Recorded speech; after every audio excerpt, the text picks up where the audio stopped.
This is what it was like in the car.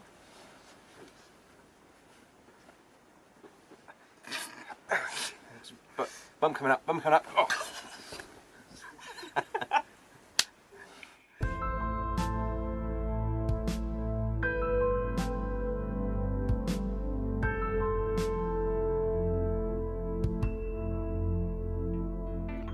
Hi everyone, we're in Dalansad at the minute where we've just finished our Gobi tour. We're going to head back up to Ulaanbaatar tomorrow. We got here on Sunday morning. Yeah.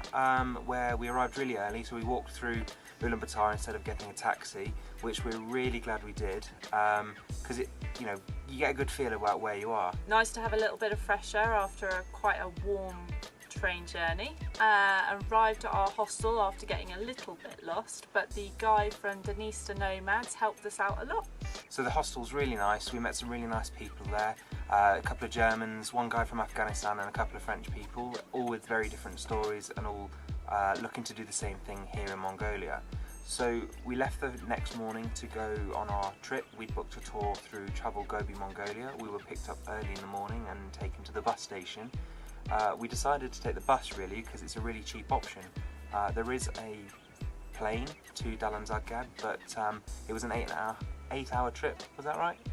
8-hour trip with a lunch stop in the middle. We weren't exactly sure what to do as we were the only English speaking people on the bus, but we followed the crowd, made our way into the restaurant and sorted ourselves out.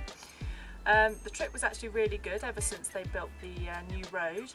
There was a little bit of off-pisting where the road just stopped and the gravel just began, but other than those hairy 5 minutes, it was a really smooth journey. And met our driver there. It was a really funny story actually with our driver, because we hadn't had much correspondence with the guy that owns the company, so we weren't quite sure what we were doing.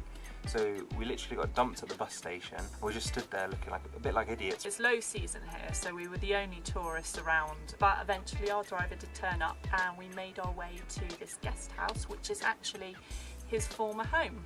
So his wife kindly cooked for us that evening, and that set us in good stead for the next day, where we left early, picked up our guide and headed for the Yol Valley. And it's got an incredible canyon, and we just walked around there for about 2 hours, which was just absolutely brilliant. In summer it's pretty busy, there's lots of pony rides around and very popular with tourists, so we were lucky to have the whole place to ourselves. It's a little bit more dangerous in winter, you're sort of climbing rocks and avoiding ice, but we made it through safely and made our way on to a small town from there for a traditional Mongolian lunch. Our bowl of soup and dumplings came, and in true Mongolian style it was a bowl of bones that had been cooked for some time, mutton. Our first taste with a Mongolian tea, which is boiled water, milk, a bit of powdered tea and some salt. So that was our first taste of Mongolian food, but it was actually not too bad, so we did enjoy our first taste.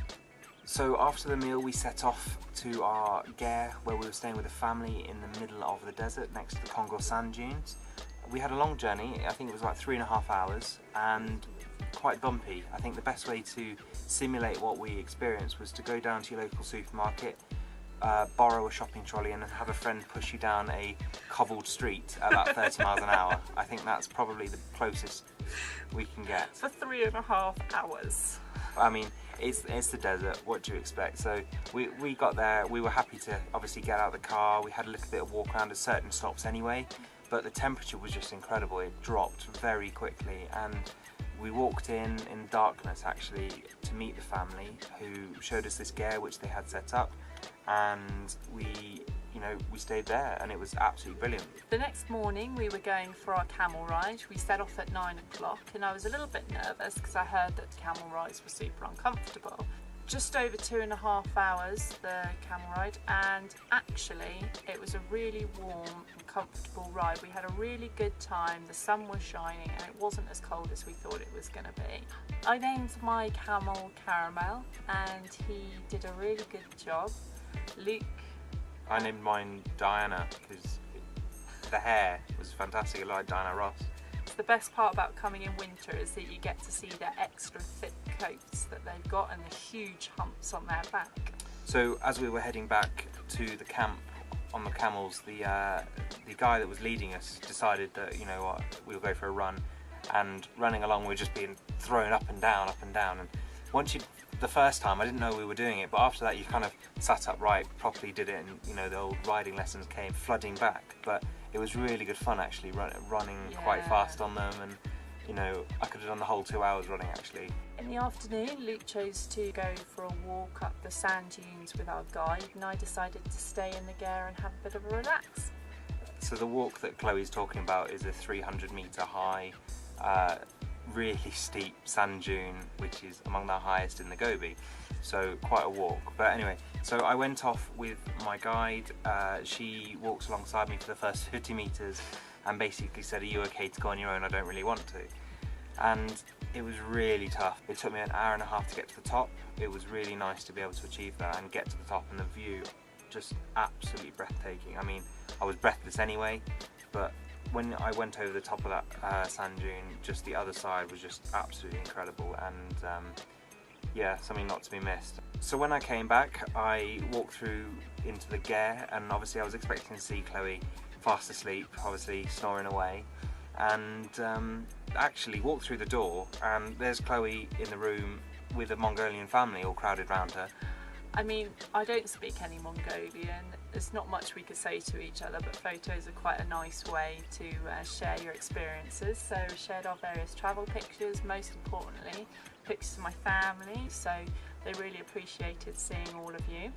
So we've been staying in these Gares obviously, and one of the main questions that everyone has is what's it like to be in one, and are they warm? The family obviously were trying to look after us, and they've been providing us with the wood they have and telling us how to make fires and keep the fire going, which has meant that it's often been like a blast furnace. And no windows to open. No, and we couldn't open the doors either because obviously there's lots of wild animals outside. The dogs are out there as well, and we don't want them coming in because they'll never leave. And but it's been amazing. The conditions in which they live are harsh, but the stuff they've got here that they live in is just amazing. It's been a home from home. So next morning we woke up really early and we were treated to an amazing sunrise. It was the first sunrise we've seen actually, so it was really nice and really set us on a good way for the day. So after lunch we set off towards the Flaming Cliffs. Before we got there though, we got to Bayanzad, which is a place that's really important for Mongolians because it has their national tree there. It's a really small tree actually, it doesn't grow very high off the ground, but it's really important because it's sustained the nomads for a long time. When it dies, it's used as firewood. And camels use it for food in the summer and eat all of its leaves. After that, we headed towards the Flaming Cliffs, which aren't very far away. You can see them from Bayanzad. And when you get there, it's just the colour is just phenomenal, and you understand why they've been called that. It's a place that's really important for a lot of paleontologists because a lot of dinosaur bones have been found there, especially really important ones. It was the first place to ever find dinosaur eggs. And, you know, I was like a little kid. I was running around digging. I'm pretty sure I found a dinosaur, so I am obviously going to go straight to the National Museum with that. But walking around was really good fun. Yeah, amazing place to see. I mean, we're completely flat Gobi Desert, and then all of a sudden this bright red rock comes up and it's huge. We had a really long walk around there for about 2 hours. Normally in summer, again, this place is teeming with tourists, so it was amazing that we pretty much had the place to ourselves today. It was just incredible to see what, you know, nature had carved from just the wind and the shapes that were there. It is a mini Grand Canyon. So we left there, we said goodbye to our guide, and we're back here in the guest house where we're for tonight. Ready for our 8-hour bus journey back to Ulaanbaatar tomorrow. Down day on Saturday, and ready for the train on Sunday to Beijing. So we will speak to you again from there. Bye. Bye.